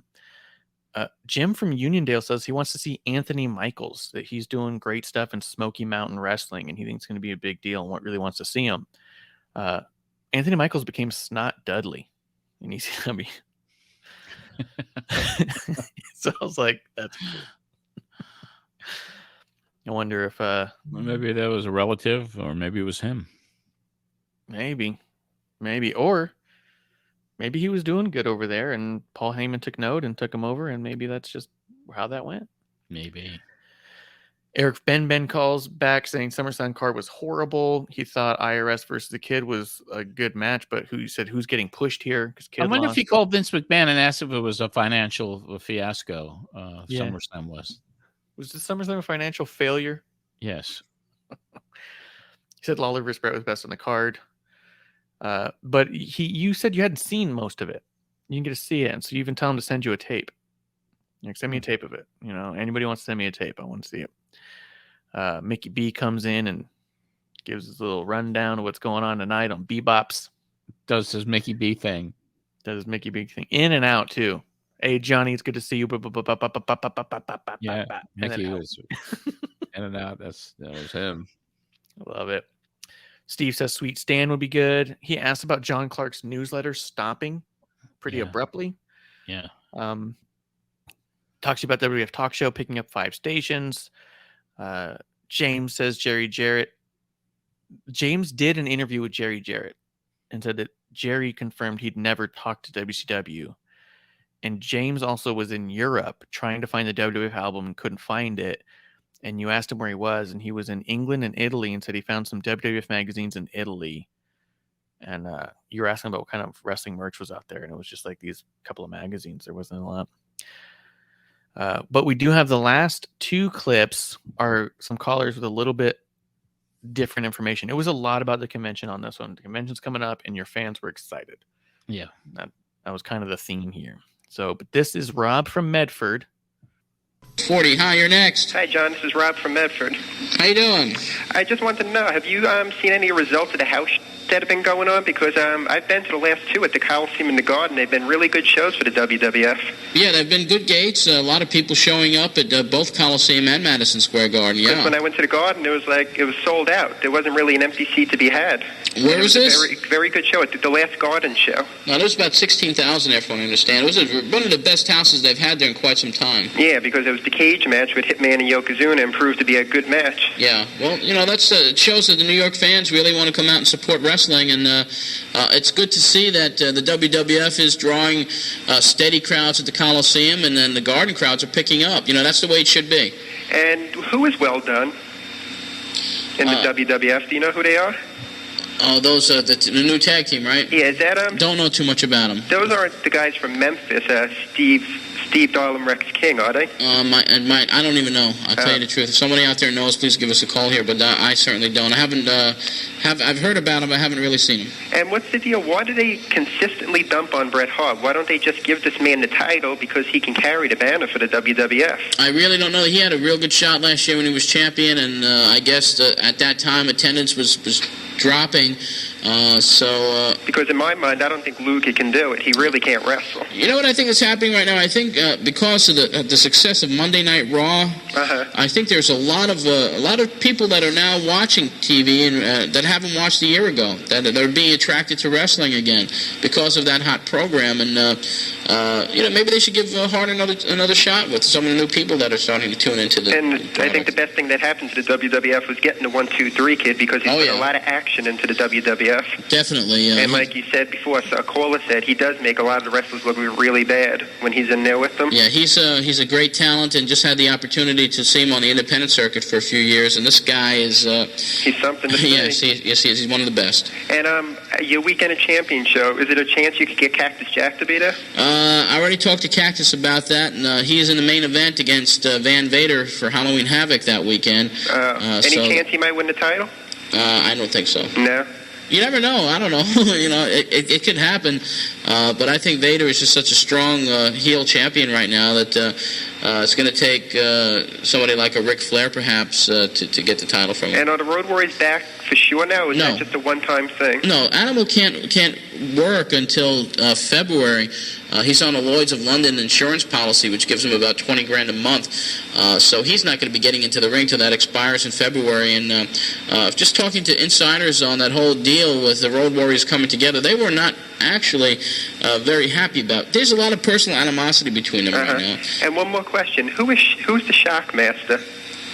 That was Typhoon, Fred. That's who I thought. And did you see that when they first introduced him? Yes, I did. I was in Texas. I was watching on the TV in was the that hotel. Grew up on live TV? I could not believe it. It's one of the biggest bloopers of all time. I know, and because I could have sworn I heard Ric Flair in the background moaning and groaning. Oh, he was. Yeah, they all were. Yeah. They all were, and Jesse Ventura just couldn't contain his laughter during the entire program after that. But that was like one of the biggest bloopers ever, and I just really feel that that's another big mistake on WCW's part. Not only to introduce a stupid character like that, but also the voice from Ole Anderson coming over the loudspeaker, which was reminiscent of the Black Scorpion from 1990, that was Ole Anderson's which probably turned off a million wrestling fans. Turned me off when I saw it, that's for sure. So they just make the same mistakes over and over again, and they're just a company that's just floundering in a sea of nothingness, Yeah. All right, John, so I'll see you at your convention. All righty, looking forward to it. Thanks a lot. Okay. Bye-bye.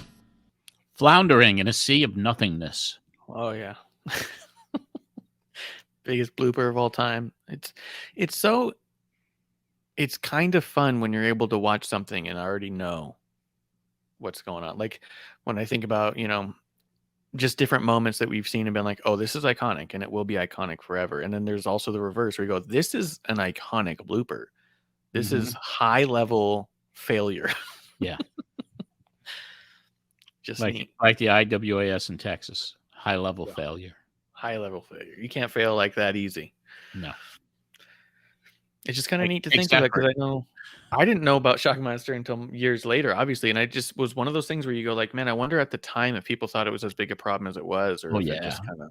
It was just embarrassing for him and the company, and that was like, all right, that's the end of that. Let's turn a page. Yeah, amazing. He was right. The well done is the Southern Rockers from Memphis. Got it. So, okay. I like how you guys put over Sean Waltman as being one of the absolute best. But yeah, the last caller I have is Daryl from Bayshore. And then I actually have just the outro too. I liked the little out, so just kind of a little bit of a short call, and then your outro on it. Okay. The phones. Hi, you're next. Hi, this is Daryl from Bayshore. Daryl, you first-time caller? No, I used to call when I lived in Islip. Okay, what can we do for you today? Well, since WCW is dropping NWA banner again, what's going to happen with the belt from Ric Flair? Is he going to keep it, or is he going to get a new belt? Good question. I believe Flair owns that belt. And wouldn't it be better if, WCW, I know it's run by Turner Broadcasting, but if it was run like as a separate company instead of... Well, it certainly would have. If someone was really watching what was happening within that company and the downtrend over the last few years, the management would have been changed a long time ago. But there's a lot of inner things that go on there. There's a lot of cliques in that company. There's a lot of nepotism in that company. The people who are running it on the creative end of it, they should all be replaced, in my opinion. Yeah, and wouldn't be better to bring Jim Crockett back in to run it? Well, Crockett will be starting up his own deal in November, so Crockett's going to make a lot of noise in the industry before the end of the year. And I got one other question. Would you be able to give me an address so that way I could get the Wrestling Observer from Meltzer? Sure, let me do that for you right now. The Wrestling Observer newsletter is published every week, and you can reach Dave Meltzer at Post Office Box 1228, Campbell, California, like the soup. Zip code is 95009, and it's $6 for 4 issues. And once you read it once, you're hooked. Okay. All righty. Thanks, John. Thanks for your call. Okay, that's about wrap it up for us here today at Pro Wrestling This Week, and we will return next Saturday. In the studio here, it looks like we will have Warlord and Barbarian, and then we'll be heading over to World Gym of Babylon, and that is located 207 Little East Neck Road. So next Saturday, Warlord and Barbarian, if we can fit them into the studio here, they will be here from 10 to 11, and then we'll be shooting over to the World Gym. So we hope to see you all next Saturday at World Gym of Babylon, right on Little East Neck Road, with Warlord and Barbarian. We'll be there signing autographs, taking pictures with the fans. Coming up next, Mickey B and the Jukebox Review. Until next week when we talk more wrestling. This is John and Arezzi for Pro Wrestling This Week. See you next week, everybody. Yeah, I was happy to get out of there. Yeah, you were. You're ready to go. No more calls about Dallas. Yeah. I was kind of just couldn't wait to get out.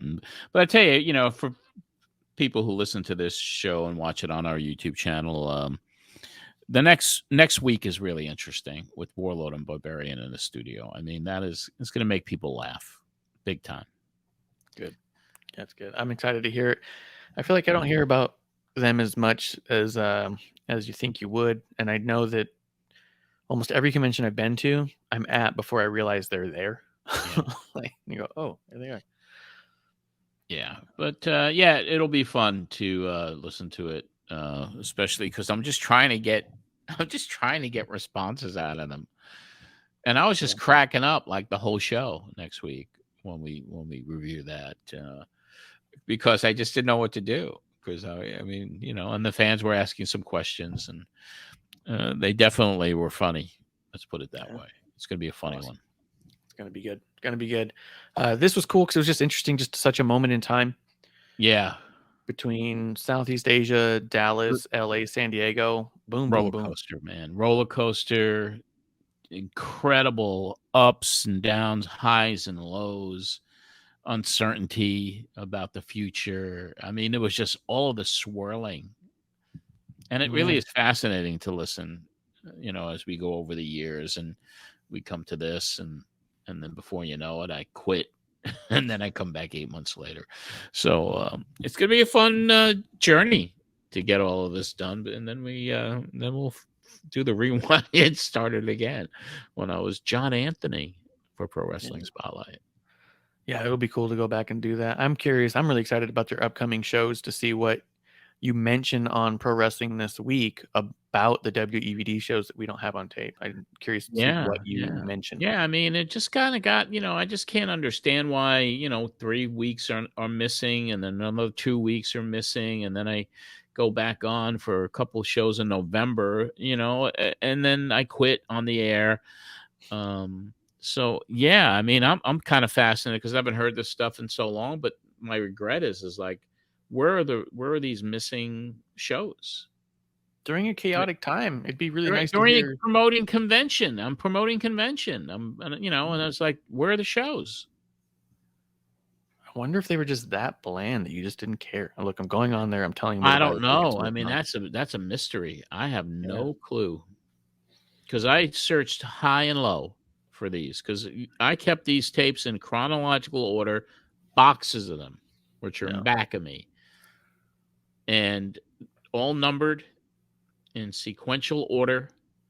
And then I'm like, why is show 235, 6, 7 not there? Where are these shows? Yeah. So, I'm pissed off about it. But what am I going to do? They're gone. As they said in Goodfellas, he's gone. And there's nothing we can do about it. Yeah. Yeah. But yeah, this was a good one. This was a really interesting time. This was fascinating. It was. Yeah, it's part of the, was part of my life back then, and what we were doing and what we were involved in. It was interesting just to even listen back to it, because it's like I say all the time. It's like, how many people can go back 30 years and kind of relive what they did 30 years ago almost every week? Yeah. Crazy. It's crazy shit, man. In a weird way, even like the Dallas show was, yes, a financial failure, but there's really a big high to it all too. The experience of having gone through that, working with the people who you worked with through that, Yeah. like that's almost a highlight even in its failure, like, yeah. That's what makes it all so fascinating is that I know people who would kill to have a failed show with those people on the card, Loaded Yeah. up. Yeah. I mean, I've worked with a lot of really great performers. I worked with a lot of really great people over the years. I mean, incredible people. Yeah. Legends and champions and iconic figures in the business, and was part of something. When you look at that AAA experience and that show, that amazing show that you could go on YouTube and see it's there. Roy Lucier. I mean, his YouTube channel has these things, and I'll be putting I'll be putting them up, the YouTube links for patrons this week. It's worth watching. Yeah. Just to see what I was talking about. Yeah, these are great. But yeah, John, I think that's all we got for this week. That's it. Well, very cool, Marsh. I know you're very busy doing what you do, so why don't you let everybody know what you're doing and how to find you and all the stuff that we do each and every week here on the Pro Wrestling Spotlight podcast. So take it away. Yeah, I'm here. I'm Medusa's podcast on youtube.com/Queen of Carnage. There's like a /Medusa Rocks that is like a account she's locked out of that people keep telling me they're finding, but Queen of Carnage is hers. There's more guests coming on. There's all kinds of great stuff happening there. The views are up, and she's talking wrestling, and people are just digging it. Just had an interview with Victoria, Lisa Marie Verone. Really cool, really interesting. Yeah. What a career she had out of nowhere. She started off as one of the Godfather's hoes. No kidding. Became a world champ. Like, that's not. She won the world championship off Trish in Madison Square Garden. That's cool. That's amazing. Yeah. So, just really cool stuff. So yeah, more interviews coming up soon. So yeah, that's where you can find me. I'm Threads Marsh Ref, and X Ref Marsh. X Ref Marsh, of course. Hey, listen, one final thing. Too bad Medusa couldn't get Tammy Sitch on right now from prison. Did you see that picture that was posted today of her? No, I did not. I'll go look. You gotta see that picture of her in a courtroom, because she pleaded no contest. Really? To this charge, and she'll be sentenced in a few months. Wow. And she could get up to 25 years, but she didn't even. It was no contest, so she's going away for a long time. She looked in this orange top. She gained an awful lot of weight. She looked like a hardened criminal. Just looked tough and mean. She looked like someone you would see in a prison movie. Wow. And that's so crazy. Sad. I mean, what a waste of a life. And around this time, 30 years ago, she was just getting started with Smoky Mountain, and she had that charisma and that it factor, and booked her and Chris on the convention to work, and did an angle with them in the ring. And but she was just stunningly beautiful. She had the charisma, and she was the most downloaded person on the internet years ago. And it's such a freaking sad story. It is. And the sad part too is like, yeah, nothing she did there was right, and a lot of things are your own decision. The thing that I think is most sad is that people aren't willing to seemingly really talk about the levels of abuse and torture she went through. Yeah. And inhumane things that she endured. Yeah. That didn't not play a factor. You know what I mean? Like, yeah, it's just a tragic story. Just a tragic story of the way she ended up. It's so sad.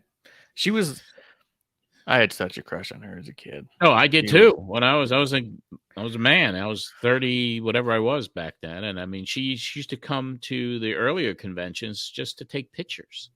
And I met her at some Carluzzo shows. She was just some girl with a camera taking pictures. That's cool. And then she gets in, and then, you know, it's like she ascended like a rocket ship. Yeah.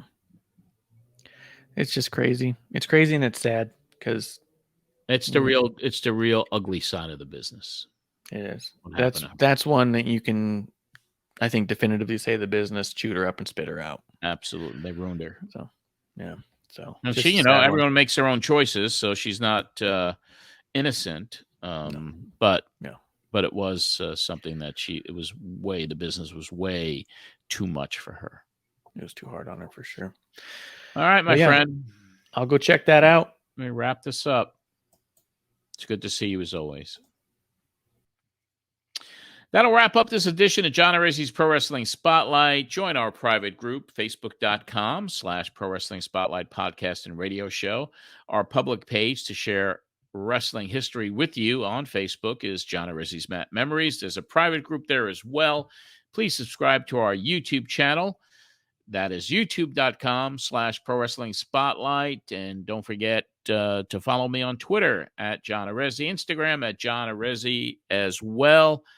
And finally, I mean, if you want a copy of Matt Memories, available on Amazon.com or wherever you buy your books. If you'd like a signed copy, just send me an email, john@mattmemories.com. And we will be back with you next week. I do want to let you know that we just recorded a couple of new The Matt Memories from Madison Square Garden shows.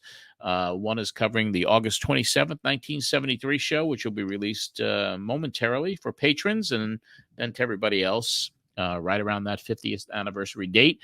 And we just recorded a bonus show, which I think fans would really get a kick out of. And we brought Carrie Silken back on with us, the guy that used to run the Ring of Honor, good friend of mine. And we did a show with Tim Poutre, and we talked about big name stars that never had the chance to wrestle at the Mecca of all arenas, Madison Square Garden. So that special was taped this week, and it'll be coming out around the 1st of September. So check it out wherever you get your favorite podcasts. It's Matt Memories from Madison Square Garden. I want to thank our producer and creative director, Marsh. I want to thank our Patreon executive producers, Anthony Pyrus and Joe Holloway, and for all the patrons for your support, helping with the production costs for this show. Until next week, when we relive more history with you and bring on Warlord and Barbarian from 30 years ago, this is John Arezzi for Pro Wrestling Spotlight.